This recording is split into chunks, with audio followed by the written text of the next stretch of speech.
Next ਆਪਾਂ start ਕਰਨ ਲੱਗੇ ਹਾਂ exercise 7C percent and percentage ਦੀ।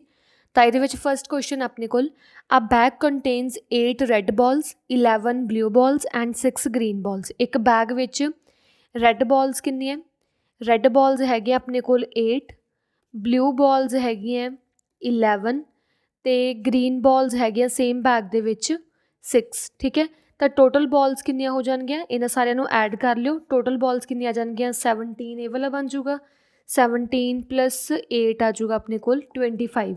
ਤਾਂ ਟੋਟਲ ਬਾਲਸ ਹੈਗੀਆਂ 25 ਉਸ ਬੈਗ ਦੇ ਵਿੱਚ। ਫਾਈਂਡ ਆਊਟ ਕੀ ਕਰਨਾ ਆਪਾਂ, find the percentage of blue ball in the bag. Blue ball ਦੀ ਪਰਸੈਂਟੇਜ ਫਾਈਂਡ ਆਊਟ ਕਰਨੀ ਹੈ ਨਾ, ਤਾਂ ਬਲੂ ਬਾਲ ਕਿੰਨੀ ਹੈ ਬੈਗ ਵਿੱਚ 11, ਤਾਂ 11 ਓਵਰ ਟੋਟਲ ਬਾਲਸ ਮਲਟੀਪਲਾਈ 100। ਇਹ ਫਾਰਮੂਲਾ ਹੁੰਦਾ ਪਰਸੈਂਟੇਜ ਫਾਈਂਡ ਆਊਟ ਕਰਨ ਦਾ, ਜਿੰਨੀਆਂ ਬਾਲਸ ਹੈਗੀਆਂ ਓਵਰ ਟੋਟਲ ਮਲਟੀਪਲਾਈ 100। ਇਹਨੂੰ ਸੋਲਵ ਕਰੋਗੇ ਤਾਂ ਆਂਸਰ ਆ ਜਾਊਗਾ ਤੁਹਾਡੇ ਕੋਲ 44%। ਕਲੀਅਰ। ਨੈਕਸਟ ਕੁਐਸਚਨ ਆਪਣੇ ਕੋਲ ਮੋਹਨ ਗੈਟਸ ₹1350 ਫਰੋਮ ਗੀਤਾ। ਉਹਨੂੰ ਗੀਤਾ ਤੋਂ ਕਿੰਨੇ, ਮੋਹਨ ਨੂੰ ਮਿਲੇ ਪੈਸੇ ਕਿੰਨੇ, ਗੀਤਾ ਤੋਂ ਉਹਨੂੰ ਮਿਲੇ 1350, ਇਹ ਪੈਸੇ ਮਿਲੇ ਉਹਨੂੰ ਗੀਤਾ ਕੋਲੋਂ, ਪਲੱਸ ਉਹਨੂੰ ਕੀ ਹੈ 650 ਰੁਪੀਜ਼ ਫਰੋਮ ਰੋਹਿਤ, ਅਤੇ ਰੋਹਿਤ ਤੋਂ ਕਿੰਨੇ ਮਿਲੇ ਆ 650 ਰੁਪੀਜ਼। ਤੁਸੀਂ ਪ੍ਰੋਪਰਲੀ ਲਿਖੋਗੇ, ਮੈਂ ਜਸਟ ਵੈਸੇ ਲਿਖ ਰਹੀ ਹਾਂ, ਪ੍ਰੋਪਰ ਸਾਰਾ ਕੁਛ ਲਿਖੋਗੇ। ਠੀਕ ਹੈ, ਟੋਟਲ ਮਨੀ ਮਤਲਬ ਮੋਹਨ ਕੋਲ ਕਿੰਨੀ ਆ ਗਈ, ਟੋਟਲ ਮਨੀ ਆ ਗਈ ਉਹਦੇ ਕੋਲ ₹2000 ਰੁਪੀਜ਼। ਠੀਕ ਹੈ, out of total money that Mohan gets from Geeta and Rohit what percent does he got from Rohit. ਰੋਹਿਤ ਕੋਲੋਂ ਕਿੰਨੇ ਪਰਸੈਂਟੇਜ ਉਹਨੂੰ ਮਿਲਿਆ ਹੋਊਗਾ। ਰੋਹਿਤ ਨੇ ਐਕਚੁਅਲੀ ਕਿੰਨੇ ਪੈਸੇ ਦਿੱਤੇ ਆ 650 ਓਵਰ ਟੋਟਲ ਮਨੀ ਮਲਟੀਪਲਾਈ ਬਾਈ ਦਾ 100। ਠੀਕ ਹੈ, ਇਹਨੂੰ ਸੋਲਵ ਕਰ ਲਿਓ, ਤੁਹਾਡੇ ਕੋਲ ਆਂਸਰ ਪੁਆਇੰਟਸ ਵਿੱਚ ਆਊਗਾ, ਆਂਸਰ 32.5% ਆਂਸਰ ਆ ਜਾਊਗਾ। ਕਲੀਅਰ। ਨੈਕਸਟ ਆ ਗਿਆ ਆਪਣੇ ਕੋਲ the monthly income of a man is ₹16,000। ਜਿਹੜੀ ਮੰਥਲੀ ਇਨਕਮ ਹੈ ਇੱਕ ਪਰਸਨ ਦੀ ਕਿੰਨੀ ਹੈ ਆਪਣੇ ਕੋਲ 16,000, 16,000 ਰੁਪਇਆ ਮਹੀਨਾ ਕਮਾਉਂਦਾ ਹੈ। 15% of it paid as income tax. ਉਹਦੇ ਵਿੱਚੋਂ ਉਹਨੇ ਇਨਕਮ ਟੈਕਸ ਵਿੱਚ ਕਿੰਨਾ ਪੇ ਕਰਤਾ 16% ਆਫ ਇਟ ਮਤਲਬ ਆਫ 16,000। ਠੀਕ ਹੈ, ਤਾਂ ਕਿੰਨਾ ਆ ਜਾਊਗਾ 16/100 ਮਲਟੀਪਲਾਈ 16,000, 0 ਕੱਟ ਵਿਦ 0, ਤਾਂ ਉਹਨੇ ਇਨਕਮ ਟੈਕਸ ਵਿੱਚ ਕਿੰਨੇ ਰੁਪੀਜ਼ ਦੇਤੇ 2400 ਰੁਪੀਜ਼। ਇਹਨੂੰ ਸੋਲਵ ਕਰ ਲਿਓ, ਇਹਨਾਂ ਆਂਸਰ ਆ ਜਾਊਗਾ। ਠੀਕ ਹੈ, ਐਂਡ 75% ਆਫ ਦਾ ਰਿਮਾਈਂਡਰ, ਪਹਿਲਾਂ ਰਿਮਾਈਂਡਰ ਕੱਢ ਲਓ, ਰਿਮੇਨਿੰਗ ਕਿੰਨੇ ਪੈਸੇ ਰਹਿ ਗਏ ਉਹਦੇ ਕੋਲ, ਰਿਮੇਨਿੰਗ 16,000 ਵਿੱਚੋਂ ਉਹਨੇ 2400 ਰੁਪਏ ਜਿਹੜਾ 2400 ਰੁਪੀਜ਼ ਹੈ ਜੋ ਇਨਕਮ ਟੈਕਸ ਵਿੱਚ ਦੇਤਾ, ਤਾਂ ਉਹਦੇ ਕੋਲ 13,600 ਰੁਪੀਜ਼ ਕੇ ਰਿਮੇਨਿੰਗ ਰਹਿ ਗਏ। ਰਿਮੇਨਿੰਗ ਤੋਂ ਬਾਅਦ ਉਹਨੇ ਕੀ ਹੈ ਬਾਕੀ ਸਾਰੇ ਆਪਦੇ ਰੈਂਟ ਫੂਡ ਰੈਂਟ ਵਗੈਰਾ 'ਤੇ ਕਿੰਨੇ ਪੈਸੇ ਦਿੱਤੇ ਉਹਨੇ 75% ਆਫ ਰਿਮੇਨਿੰਗ ਮਨੀ। ਰਿਮੇਨਿੰਗ ਕਿੰਨੀ ਹੈ 13,600 ਰੁਪੀਜ਼। ਇਹਨੂੰ ਸੋਲਵ ਕਰ ਲਓ 75/100 ਮਲਟੀਪਲਾਈ 13,600। ਇਹਨੂੰ ਸੋਲਵ ਕਰਨ 'ਤੇ ਆਂਸਰ ਆ ਜਾਊਗਾ ਤੁਹਾਡੇ ਕੋਲ 10,200 ਰੁਪੀਜ਼। ਠੀਕ ਹੈ, ਮੰਥਲੀ ਇਨਕਮ 16,000 ਸੀ, ਵਿੱਚੋਂ ਉਹਨੇ ਇੰਨਾ ਇਨਕਮ ਟੈਕਸ ਭਰਤਾ, ਇੰਨੇ ਉਹਨੇ ਰੈਂਟ 'ਤੇ ਪੈਸੇ ਦੇਤੇ, ਅਤੇ ਕਿੰਨੇ ਉਹਦੇ ਕੋਲ ਬੈਲੈਂਸ ਲੈਫਟ ਰਿਹਾ। ਤਾਂ ਬੈਲੈਂਸ ਕਿੰਨਾ ਰਿਹਾ ਉਹਦੇ ਕੋਲ, ਆਪਾਂ ਸਟਿਲ ਵੇਖਦੇ ਉਹਦੇ ਕੋਲ ਪਰਸਨ ਕਿੰਨੇ ਪੈਸੇ ਹੋਣਗੇ। ਤਾਂ ਕੀ ਕਰੋ ਪਹਿਲਾਂ ਅੰਦਰ ਪੂਰੇ ਐਕਸਪੈਂਡੀਚਰ ਪਲੱਸ ਕਰ ਲਓ। ਇੰਨੇ ਪੈਸੇ ਤਾਂ ਉਹਨੇ ਕੀ ਹੈ ਐਕਸਪੈਂਡ ਕਰਤੇ, ਮਤਲਬ ਖਰਾਬ ਕਰਤੇ। ਜਿੰਨਾ ਵੀ ਇਹਦਾ ਪਲੱਸ ਕਰਕੇ ਆਂਸਰ ਆਇਆ, ਤੁਹਾਡਾ ਆਂਸਰ ਆਊਗਾ ਇਹਦੇ ਵਿੱਚ, ਇੱਥੇ ਤੁਹਾਡਾ ਆਂਸਰ ਆਊਗਾ 3400। ਮਤਲਬ ਇੱਥੇ ਸੋਲਵ ਕਰ ਲਿਓ, ਦੋਨਾਂ ਨੂੰ ਪਲੱਸ ਕਰ ਲਿਓ, ਜਿੰਨਾ ਵੀ ਆਂਸਰ ਆਇਆ ਉਹਨੂੰ 16,000 ਵਿੱਚੋਂ ਮਾਈਨਸ ਕਰ ਲਿਓ। ਠੀਕ ਹੈ, ਨੈਕਸਟ ਆ ਗਿਆ ਆਪਣੇ ਕੋਲ ਅ ਨੰਬਰ ਇਜ਼ ਫਸਟ ਇਨਕਰੀਜ਼ਡ ਬਾਈ 20%। ਇੱਕ ਕੋਈ ਨੰਬਰ ਹੈ, ਲੈਟ ਕਰ ਲਓ ਨੰਬਰ ਹੈ ਜਿਹੜਾ 100 ਹੈ, let number is equals to 100। ਕੋਈ ਨੰਬਰ ਹੈ, ਪਹਿਲਾਂ ਉਹਨੂੰ ਆਪਾਂ 20% ਇਨਕਰੀਜ਼ ਕਰਤਾ, ਤਾਂ 20% ਇਨਕਰੀਜ਼ ਕਰਨ 'ਤੇ ਕਿੰਨਾ ਹੋ ਜਾਊਗਾ number 20% of that number increase ਕਰਾਂਗੇ ਨਾ, ਤਾਂ ਕਿੰਨਾ ਆ ਜਾਊਗਾ 20/100 ਮਲਟੀਪਲਾਈ 100, ਮਤਲਬ ਆਪਾਂ 100 ਵਿੱਚ 20 ਐਡ ਕਰਨੇ ਆ, ਤਾਂ ਕਿੰਨੇ ਨੰਬਰ ਆ ਜਾਊਗਾ 120। ਠੀਕ ਹੈ, ਐਂਡ ਦਾ ਰਿਜ਼ਲਟਿੰਗ ਨੰਬਰ, ਜਿਹੜਾ ਨੰਬਰ ਆਇਆ ਉਹੀ ਨੰਬਰ ਨੂੰ ਮੈਂ 10% ਡਿਕਰੀਜ਼ ਕਰਤਾ। ਹੁਣ ਇਹਦਾ ਮੈਂ ਡਿਕਰੀਜ਼ ਦੇਖਣਾ ਕਿੰਨਾ ਆਊਗਾ, ਡਿਕਰੀਜ਼ ਕਿੰਨਾ ਕੀਤਾ 10% ਆਫ ਰਿਜ਼ਲਟਿੰਗ ਨੰਬਰ ਮਤਲਬ ਆਫ 120, ਤਾਂ ਕਿੰਨਾ ਆ ਜਾਊਗਾ 10/100 ਮਲਟੀਪਲਾਈ 120, 0 ਕੱਟ ਵਿਦ 0, ਦਿਸ 0 ਕੱਟ ਵਿਦ 0, ਕਿੰਨਾ ਆ ਜਾਊਗਾ 12। ਮਤਲਬ ਮੈਂ ਡਿਕਰੀਜ਼ ਕੀਤਾ 120 ਵਿੱਚੋਂ ਮੈਂ 12 ਡਿਕਰੀਜ਼ ਕਰਤਾ, ਤਾਂ ਮੇਰੇ ਕੋਲ ਕਿੰਨਾ ਰਹਿ ਜਾਊਗਾ 108। ਫਾਈਂਡ ਦਾ ਓਵਰਆਲ ਚੇਂਜ ਇਨ ਦਾ ਨੰਬਰ ਮੇਰੇ ਕੋਲ ਕੀ ਸੀ 100, ਅਤੇ ਇਨਕਰੀਜ਼ ਡਿਕਰੀਜ਼ ਕਰਨ ਤੋਂ ਬਾਅਦ ਕਿੰਨਾ ਰਹਿ ਗਿਆ 108, ਤਾਂ ਕਿੰਨਾ ਚੇਂਜ ਆਇਆ 108 ਵਿੱਚੋਂ 100 ਮਾਈਨਸ ਕਰ ਦਿਓ, ਆਪਣੇ ਕੋਲ 8 ਜਿਹੜਾ ਹੈਗਾ ਚੇਂਜ ਆਇਆ। ਤੈਨੂੰ ਜੇ ਪਰਸੈਂਟੇਜ ਦੀ ਫਾਰਮ 'ਚ ਲਿਖਣਾ ਤਾਂ ਪਰਸੈਂਟੇਜ ਦੀ ਫਾਰਮ 'ਚ ਲਿਖ ਸਕਦੇ ਹੋ 8/100 ਮਲਟੀਪਲਾਈ 100, ਕਿਉਂਕਿ 8 ਇਨਕਰੀਜ਼ ਡਿਕਰੀਜ਼ ਜਿੰਨਾ ਆਇਆ 8 ਓਵਰ ਓਰੀਜਨਲ ਨੰਬਰ ਕਿੰਨਾ ਸੀਗਾ 100 ਮਲਟੀਪਲਾਈ 100, ਤਾਂ ਕਿੰਨਾ ਪਰਸੈਂਟ ਚੇਂਜ ਆਇਆ 8% ਆ ਗਿਆ ਆਪਣੇ ਕੋਲ ਚੇਂਜ। ਠੀਕ ਹੈ, ਨੈਕਸਟ ਆਪਣੇ ਕੋਲ ਸੇਮ ਕੁਐਸਚਨ ਹੀ ਹੈ, ਇਹ ਤੁਸੀਂ ਆਪਣੇ ਆਪ ਕਰਨਾ ਹੈ। ਨੈਕਸਟ ਹੈ during 2003 the production of the factory decreased by 25%। 2003 ਵਿੱਚ ਕੀ ਹੋਇਆ, 2003 ਵਿੱਚ ਜਿਹੜੀ ਪ੍ਰੋਡਕਸ਼ਨ ਸੀਗੀ ਮਤਲਬ ਇੱਕ ਫੈਕਟਰੀ ਦੀ ਉਹ 25% ਡਿਕਰੀਜ਼ ਹੋ ਗਈ। ਲੈਟ ਕਰ ਲੈਣੇ ਜਿਹੜੀ ਪ੍ਰੋਡਕਸ਼ਨ ਸੀਗੀ, ਲੈਟ ਕਰ ਲਓ ਜਿਹੜੀ ਕਾਸਟ ਆਫ ਪ੍ਰੋਡਕਸ਼ਨ ਉਹ 100 ਰੁਪੀਜ਼ ਸੀਗੀ। ਠੀਕ ਹੈ, ਤਾਂ 2003 ਵਿੱਚ 25% ਕੀ ਹੈ ਡਿਕਰੀਜ਼ ਹੋ ਗਈ ਨਾ, ਤਾਂ 25% ਆਫ 100 ਕੀ ਹੈ ਉਹ ਡਿਕਰੀਜ਼ ਹੋ ਗਈ। ਡਿਕਰੀਜ਼ ਕਰੋ 25/100 ਇੰਟੂ 100 ਕਿੰਨਾ ਰਹਿ ਜਾਊਗਾ 25, ਮਤਲਬ 100 ਦੇ ਵਿੱਚੋਂ 25 ਤਾਂ ਉਹ ਡਿਕਰੀਜ਼ ਹੋ ਗਈ, ਤਾਂ ਕਿੰਨਾ ਰਹਿ ਗਿਆ 75 ਰਹਿ ਗਈ 2003 ਵਿੱਚ। ਬਟ ਡਿਊਰਿੰਗ 2004 ਪਰ 2004 ਦੇ ਵਿੱਚ ਕੀ ਹੋਇਆ, ਪ੍ਰੋਡਕਸ਼ਨ ਇਨਕਰੀਜ਼ਡ ਬਾਈ 40%। ਜਿਹੜੀ ਪ੍ਰੋਡਕਸ਼ਨ ਹੈ ਉਹ 40% ਇਨਕਰੀਜ਼ ਹੋ ਗਈ। ਕਿੱਥੇ 75% ਸੀ, ਹੁਣ 75 ਦਾ 40% ਹੈ ਜਿਹੜਾ ਉਹ ਇਨਕਰੀਜ਼ ਹੋ ਜਾਊਗਾ। ਤਾਂ ਇਹਨੂੰ ਸੋਲਵ ਕਰ ਲਿਓ, ਸੋਲਵ ਕਰਨ ਦੇ ਤੁਹਾਡੇ ਕੋਲ ਇੱਥੇ ਆ ਜਾਊਗਾ 30, ਤਾਂ 75 ਦੇ ਵਿੱਚ 30 ਐਡ ਹੋ ਗਿਆ ਤਾਂ ਆਪਣੇ ਕੋਲ ਕਿੰਨਾ ਆ ਗਿਆ 105।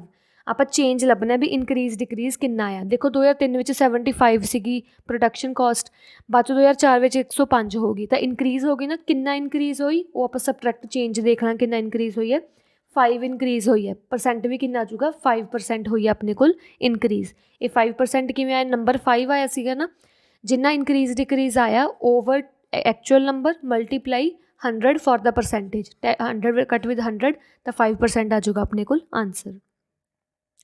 ਨੈਕਸਟ ਆਪਣੇ ਕੋਲ ਲਾਸਟ ਈਅਰ ਔਰੇਂਜਸ ਵਰ ਅਵੇਲੇਬਲ ਐਟ ₹24 ਪਰ ਡਜਨ, ਮਤਲਬ ਪਿਛਲੇ ਸਾਲ ਕੀ ਸੀਗਾ 12 ਔਰੇਂਜ ਹੈ ਜਿਹੜੇ ਪਰ ਦਰਜਨ ਦਾ ਮਤਲਬ ਕਹਿੰਦਾ 12 ਔਰੇਂਜ ₹24 ਦੇ ਮਿਲਦੇ ਪਏ ਸੀ। ਮਤਲਬ ਇੱਕ ਔਰੇਂਜ ਕਿੰਨੇ ਦਾ ਮਿਲਦਾ ਹੋਊਗਾ ਫਿਰ ਉਦੋਂ, ਇੱਕ ਔਰੇਂਜ ਮਿਲਦਾ ਹੋਊਗਾ 24/12 ਦੈਟ ਇਜ਼ ₹2, 2 ਰੁਪਏ ਦਾ ਮਿਲਦਾ ਹੋਊਗਾ ਇੱਕ ਔਰੇਂਜ ਪਿਛਲੇ ਸਾਲ। But this year they are available at ₹50 ਪਰ ਸਕੋਰ, ਨਹੀਂ ਪਰ ਡਜਨ ਆਊਗਾ ਇੱਥੇ ਵੀ। ਅਤੇ ਇਸ ਵਾਲੇ ਈਅਰ ਕੀ ਹੈ, ਜਿਹੜੇ 12 ਔਰੇਂਜਸ ਹੈ ਸੇਮ 12 ਔਰੇਂਜਸ ਹੁਣ ₹50 ਦੇ ਮਿਲਦੇ ਪਏ ਹੈ। ਮਤਲਬ 1 ਔਰੇਂਜ ਹੁਣ ਇਸ ਵਾਰੀ ਕਿੰਨੇ ਦਾ ਮਿਲਦਾ ਹੋਊਗਾ, 1 ਔਰੇਂਜ ਮਿਲਦਾ ਪਿਆ ਹੋਊਗਾ 50/12। 50/12 ਨੂੰ ਸੋਲਵ ਕਰ ਲਿਓ ਤਾਂ ਤੁਹਾਡੇ ਕੋਲ ਆਨਸਰ ਆ ਜਾਊਗਾ ਇੱਥੇ 50/12 4.16 ਇੰਨੇ ਰੁਪੀਜ਼ ਦਾ ਕੀ ਹੈ ਅੱਜ ਵਿਕਦਾ ਪਿਆ, ਮਤਲਬ ਦਿਸ ਈਅਰ ਵਿਕਦਾ ਪਿਆ। ਤਾਂ ਆਪਾਂ ਇਹਦੇ 'ਚ ਕੀ ਪਰਸੈਂਟੇਜ ਚੇਂਜ ਕੱਢਣਾ ਹੈ, ਚੇਂਜ ਕਿੰਨਾ ਹੋਊਗਾ, ਵੈਸੇ ਤਾਂ ਇਨਕਰੀਜ਼ ਹੋਇਆ ਨਾ, ਕਿੱਥੇ 2 ਰੁਪਏ ਦਾ ਵਿਕਦਾ ਸੀ ਕਿੱਥੇ 4.16 ਰੁਪਏ ਦਾ ਵਿਕਦਾ ਪਿਆ, ਤਾਂ ਚੇਂਜ ਕਿੰਨਾ ਹੈ 4.16 - 2 ਤਾਂ ਕਿੰਨਾ ਆ ਜਾਊਗਾ 2.16 ਚੇਂਜ ਆਇਆ। ਠੀਕ ਹੈ, ਇਹਨੂੰ ਕੀ ਕਰਿਓ divide by original value, original value ਕਿੰਨੀ ਸੀਗੀ 2, ਮਤਲਬ ਪਿਛਲੇ ਸਾਲ 2 ਸੀਗੀ ਮਲਟੀਪਲਾਈ 100, ਇਹਨੂੰ ਸੋਲਵ ਕਰ ਲਿਓ। ਠੀਕ ਹੈ,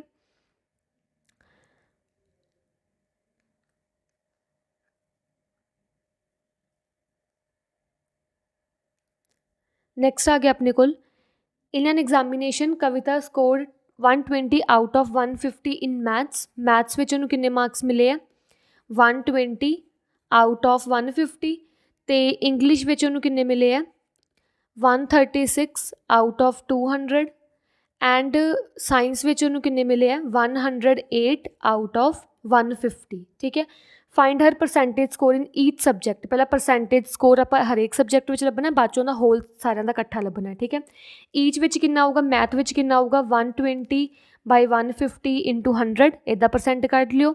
ਇੰਗਲਿਸ਼ ਵਿੱਚ ਕਿੰਨਾ ਆਊਗਾ 136/200 ਮਲਟੀਪਲਾਈ 100, ਇਹਦਾ ਆ ਜਾਊਗਾ 108 ਮਲਟੀਪਲਾਈ ਬਾਈ 150 ਮਲਟੀਪਲਾਈ 100। ਇੱਦਾਂ ਕਰਕੇ ਪਰ ਸਬਜੈਕਟ ਵਿੱਚ ਪਰਸੈਂਟੇਜ ਫਾਈਂਡ ਆਊਟ ਕਰ ਲਿਓ। ਜੇ ਟੋਟਲ ਐਟ ਹੋਲ ਕੱਢਣਾ ਤਾਂ ਆਹ ਸਾਰੇ ਟੋਟਲ ਪਲੱਸ ਕਰ ਲਿਓ, ਜਿੰਨੇ ਮਾਰਕਸ ਆਏ ਹੈ ਉਹ ਪਲੱਸ ਕਰ ਲਿਓ, ਤਾਂ ਕੀ ਕਰਿਓ ਮਾਰਕਸ ਓਵਰ ਟੋਟਲ ਮਲਟੀਪਲਾਈ 100 ਕਰ ਲਿਓ, ਉਹਨਾਂ ਐਗਰੀਗੇਟ ਉਹਨਾਂ ਪਰਸੈਂਟੇਜ ਉਹਦੀ ਟੋਟਲ ਬਣ ਜੂਗੀ, ਜਿਵੇਂ ਆਪਾਂ ਆਮ ਆਪਦੇ ਪਰਸੈਂਟੇਜ ਲੱਭਣ ਲਈ ਯੂਜ਼ ਕਰਦੇ ਹਾਂ ਸੇਮ ਉਹੀ ਫਾਰਮੂਲਾ। ਠੀਕ ਹੈ, ਨੈਕਸਟ ਕੁਐਸਚਨ ਆ ਗਿਆ ਆਪਣੇ ਕੋਲ 9th, A is 25% older than B। ਜਿਹੜਾ A ਹੈ ਉਹ B ਤੋਂ 25% ਵੱਡਾ ਹੈ। ਜੇ B ਲੈਟ ਕਰ ਲਓ ਏਜ ਆਫ B ਹੈ ਜਿਹੜੀ, let age of B is 100 years, ਤਾਂ ਜਿਹੜਾ A A है वो 25% ਵੱਡਾ ਹੈ ਨਾ, ਮਤਲਬ ਕਿ B ਦੀ A ਦੀ ਏਜ 125 ਈਅਰਸ ਹੋਊਗੀ, 25 ਐਡ ਕਰ ਦਿਓ 125 ਈਅਰਸ ਹੋਊਗੀ।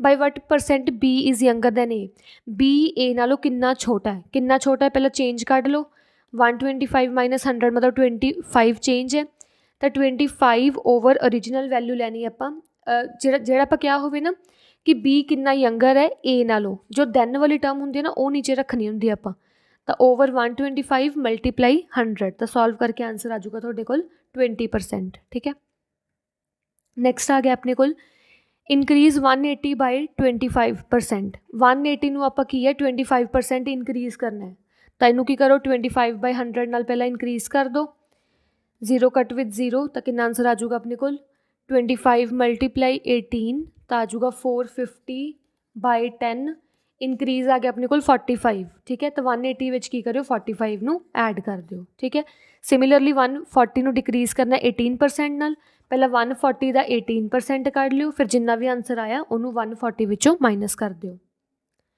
ਨੈਕਸਟ ਆ ਗਿਆ ਆਪਣੇ ਕੋਲ in an election 3 candidates contested and secured this and this vote. 3 candidates ਖੜੇ ਸੀ, ਉਹਨਾਂ ਨੂੰ ਇੰਨੀ ਤੇ ਇੰਨੀ ਵੋਟਸ ਮਿਲੀਆਂ, ਮਤਲਬ ਉਹਨੂੰ ਟੋਟਲ ਵੋਟਸ ਕਿੰਨੀਆਂ ਮਿਲੀਆਂ ਸਾਰਿਆਂ ਨੂੰ, ਜੋ ਸਾਰਿਆਂ ਨੂੰ ਪਲੱਸ ਕਰੋਗੇ ਤਾਂ ਆਂਸਰ ਆ ਜਾਊਗਾ 160000। ਠੀਕ ਹੈ, ਇੰਨੇ ਟੋਟਲ ਵੋਟਸ ਮਿਲੀਆਂ ਹੋਣਗੀਆਂ ਤਿੰਨਾਂ ਨੂੰ। ਠੀਕ ਹੈ, find the percentage of votes secured by winning team, ਜਿੱਤਣ ਵਾਲੀ ਟੀਮ ਨੂੰ ਕਿੰਨੀਆਂ % ਆਫ ਵੋਟਸ ਮਿਲੀਆਂ ਹੋਣਗੀਆਂ। ਹੁਣ ਦੇਖਣ 'ਚ ਕਲੀਅਰ ਹੋ ਰਿਹਾ ਕਿ ਆਹ ਵਾਲਾ ਪਰਸਨ ਜਿੱਤਿਆ ਹੋਊਗਾ ਕਿਉਂਕਿ ਉਹਨੂੰ ਵੱਧ ਵੋਟਸ ਮਿਲੀਆਂ, ਤਾਂ ਕਿੰਨੇ % ਵੋਟਸ ਹੈ ਪਰਸੈਂਟੇਜ ਲੱਭਣੀ ਹੈ, ਜਿਹਦਾ ਕਿਆ ਹੈ ਓਵਰ ਟੋਟਲ ਮਲਟੀਪਲਾਈ 100, ਬਸ ਇਹਨੂੰ ਸੋਲਵ ਕਰ ਲਿਓ ਆਂਸਰ ਆ ਜਾਊਗਾ। ਠੀਕ ਹੈ, ਨੈਕਸਟ ਹੈ ਆਪਣੇ ਕੋਲ ਅ ਨੰਬਰ ਵੈਨ ਇਨਕਰੀਜ਼ਡ ਬਾਈ 23%, ਜਦੋਂ ਇੱਕ ਨੰਬਰ ਨੂੰ 23% ਆਫ ਦੈਟ ਨੰਬਰ ਇਨਕਰੀਜ਼ ਕੀਤਾ ਤਾਂ ਇਟ ਬਿਕਮਸ 861, ਤਾਂ ਉਹਨੂੰ ਕੀ ਹੈ ਐਕਸ ਨੂੰ ਆਪਾਂ ਸੋਲਵ ਕਰ ਲੈਣਾ, ਫਾਈਂਡ ਆਊਟ ਕਰ ਲੈਣਾ। ਨੈਕਸਟ ਹੈ ਅ ਨੰਬਰ ਵੈਨ ਡਿਕਰੀਜ਼ਡ ਬਾਈ, ਜਦੋਂ ਇੱਕ ਨੰਬਰ ਡਿਕਰੀਜ਼ ਕਰਤਾ 16% ਆਫ ਦੈਟ ਨੰਬਰ ਤਾਂ ਇਟ ਬਿਕਮ ਇੰਨਾ, ਤਾਂ ਇਹਨੂੰ ਐਕਸ ਦੀ ਵੈਲਿਊ ਨੂੰ ਸੋਲਵ ਕਰ ਲੈਣਾ। ਨੈਕਸਟ ਆ ਗਿਆ ਆਪਣੇ ਕੋਲ the price of sugar is increased by 20%। Let ਕਰ ਲਓ ਜਿਹੜੀ ਪ੍ਰਾਈਜ਼ ਆਫ ਸ਼ੂਗਰ ਆ ਉਹ 100 ਹੈ, price of sugar is equal to 100। ਠੀਕ ਹੈ, ਜਿਹੜੀ ਪ੍ਰਾਈਜ਼ ਆਫ ਸ਼ੂਗਰ ਆ ਉਹ ਇਨਕਰੀਜ਼ ਹੋ ਗਈ 20%, ਤਾਂ ਇਨਕਰੀਜ਼ ਕਿੰਨਾ ਆਊਗਾ, ਮਤਲਬ ਉਹਦਾ 120 ਰੁਪੀਜ਼ ਹੋ ਜਾਊਗਾ, 20% ਇਨਕਰੀਜ਼ ਹੋ ਗਈ ਨਾ, ਜੇ 20 ਐਡ ਕਰ ਦਿਓ 120 ਆ ਜਾਊਗਾ। By what % must the consumption of sugar be decreased, ਜਿਹੜੀ ਕੰਜ਼ਪਸ਼ਨ ਹੈ ਸ਼ੂਗਰ ਦੀ ਉਹਨੂੰ ਕਿੰਨਾ ਡਿਕਰੀਜ਼ ਕਰੀਏ ਤਾਂ ਜੋ ਕਿ ਉਹ ਸੇਮ ਵੈਲਿਊ 'ਤੇ ਆ ਜਾਏ। ਜਿਹੜੀ ਕੰਜ਼ਪਸ਼ਨ ਹੈ ਸ਼ੂਗਰ ਦੀ 120 ਵਿੱਚ ਕਿੰਨਾ ਡਿਕਰੀਜ਼ ਕਰੀਏ, ਮੰਨ ਲਓ X% ਡਿਕਰੀਜ਼ ਕਰੀਏ ਆਫ 120 ਤਾਂ ਜੋ ਕਿ ਉਹਦੀ ਸੇਮ ਵੈਲਿਊ ਆ ਜਾਏ, ਸੇਮ ਵੈਲਿਊ ਕਿ ਮਤਲਬ 100 ਹੀ ਬਣ ਜਾਏ। 120 ਵਿੱਚ ਕਿੰਨਾ ਡਿਕਰੀਜ਼ ਕਰੀਏ 120 ਦਾ ਹੀ ਤਾਂ ਜੋ ਕਿ ਸੇਮ ਵੈਲਿਊ 'ਤੇ ਆ ਜਾਏ, ਤਾਂ 120 minus X by 100 of 120 is equal to 100 0 ਤਾਂ ਕਿੰਨਾ ਆ ਜਾਊਗਾ 120 minus 12x by 10 is equals to 100।